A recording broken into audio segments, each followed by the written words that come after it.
In this video, I want to take a moment to talk about condition-based maintenance. A great example of condition-based maintenance can be seen in your own home. A long time ago, scientists realized that it was easier to prevent fires than to have someone's house burn down and have to replace it. Now, when a home is built, smoke detectors are included. But in 1955, when the first home smoke detectors were released, there was a problem. The smoke detectors worked, but if the battery died, the unit was useless. To solve this, the makers suggested a simple maintenance schedule, advising that the battery be checked every 6 months. While this helped, the problem remained that the battery could die between those 6-month test intervals. So, how do you protect your home? In the 1970s, the manufacturers began adding logic to the hardware of the fire alarm. Simple conditional logic was added, saying that if the battery was below a certain threshold, and it was between the hours of midnight and 3 a.m., the smoke detector should begin beeping. In your manufacturing plant, you may need to implement similar logic. My name is Dylan Pereira, and in this video from InSource Solutions, we want to take a look at how you can easily implement condition-based maintenance in your facilities. Using an example from manufacturing, let's talk about an OSB engineered woods plant.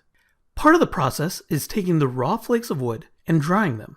During this process, there's a risk that the flakes of wood could get stuck in the ductwork, blocking the airflow out of the dryer. To prevent this, routine maintenance is done regularly on a scheduled basis. But this still doesn't prevent occasional plugs from occurring. A team at one of these plants recently went through and analyzed some of their historical data, and they figured out some basic rules for the conditions that cause a plug. In this case, the dryer normally has air entering at approximately 50,000 CFM. The air coming out should be roughly the same. If they notice that the air coming out of the dryer is reduced, say to 45,000 CFM, this is one indicator of a potential problem. But this only becomes an issue if they are trying to increase production. Normally, the conveyor feeds the flakes into the dryer at a rate of roughly 6 inches per minute.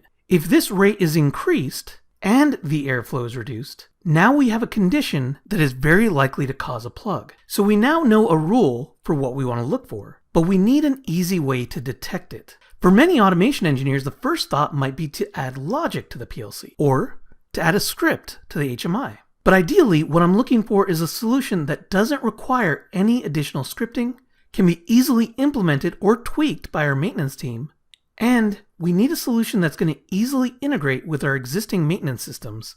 I want to take a look at Aviva Condition Manager. On this screen, you can see how the Condition Manager window is broken out.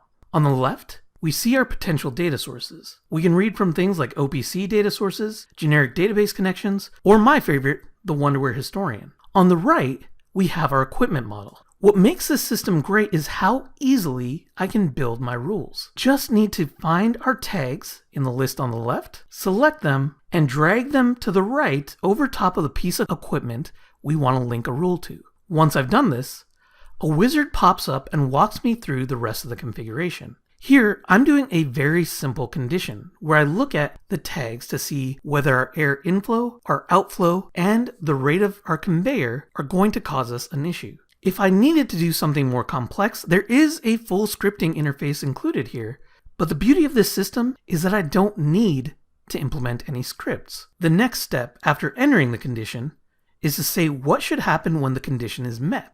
There are a number of options available, but my favorites are my ability to send an email, or for it to show up on my InTouch HMI, or for it to automatically generate a work request or work order in my CMMS.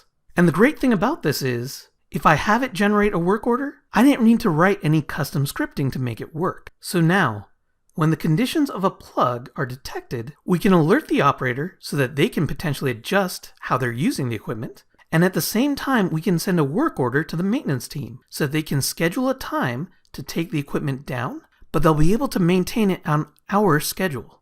My name is Dylan Pereira, and in this video from InSource Solutions, I hope you can see how easy it can be to implement a condition-based maintenance program.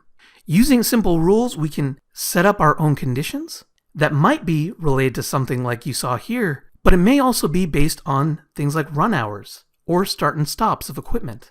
We simply choose the tags and the conditions for the rule, and then select what the desired outcome should be. Condition Manager is a great tool to help you potentially improve your asset performance. If you have any questions about this video, please contact us here at InSource Solutions. We would love to hear from you.